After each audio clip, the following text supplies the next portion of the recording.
Hi everyone, it's Ash here with another 90 plus 4 Pep Talk, looking at the game week that's gone, as well as the game week ahead. There's no hiding how game week 3 went for me. I scored below the average, and I talk a lot about EO and the template. This definitely wasn't a good game week for that. So looking at how I scored on points, in terms of the back line, I was praising the merits of the back line in the first two game weeks. In this case, I've got 3 points from five players. Edison with just 1 point. Cancelo and Trent couldn't get any points. James with one, and Nico Williams with 1 point as well. So that's massively disappointing. I would even say it's quite anomalous that you'd have the likes of Cancelo, Trent, James, and Edison scoring so lowly within the same game week. So it is what it is. Looking at the midfield, Martinelli, who was my transfer for this week, got an attacking return, so 6 points there. Unfortunately, I sold Marcus Rashford, who got 10 points, so that kind of feels like -4. I didn't really expect Rashford to score against Liverpool, and let alone United winning against them. Diaz, who scored previously, just 2 points this time around, and Mohamed Salah literally bailed out the midfield with that consolation goal against United. Had he not scored, my rank would have been far lower than it currently was. So I'll take those 16 points. And Andreas Pereira, who many people benched in game week 3, I gave him a start and thankfully he rewarded me with 8 points. Orland got 6 points.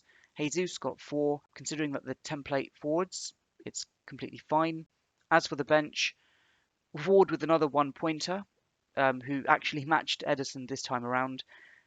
Unfortunately, Bailey and Trippier were lost on the bench, and Archer didn't even get a cameo appearance. And looking at this, you can see that the top point scorers had an ownership of less than 20%, with the exception of Rodrigo and also Perisic as well. And here's another view of the highest priced players in the game. As you can see, Mohamed Salah, De Bruyne, and Haaland are the only players that have scored 20 points or more. In the other instances, they've either not started or they've just not hit the ground running at all.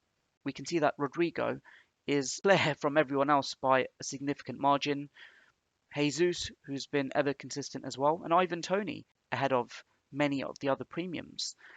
And it's interesting to see that Pascal Gross is also up there, but he's still owned by less than 10%, as is Harrison, who's got less than 3% ownership at this moment in time. So looking to game week 4, the fixtures seem quite favourable for the bigger clubs, and in many cases, if you've scored very lowly in game week 3, now is not the time to panic.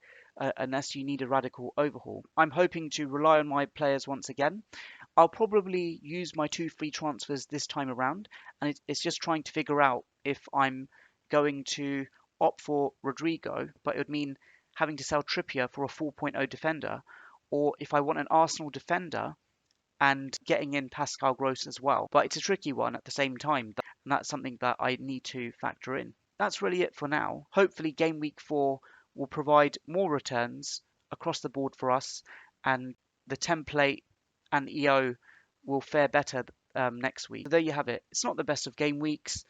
Yes, it's a red arrow, but it could have been so much more worse. If anything, this was a good week to have a bad game week.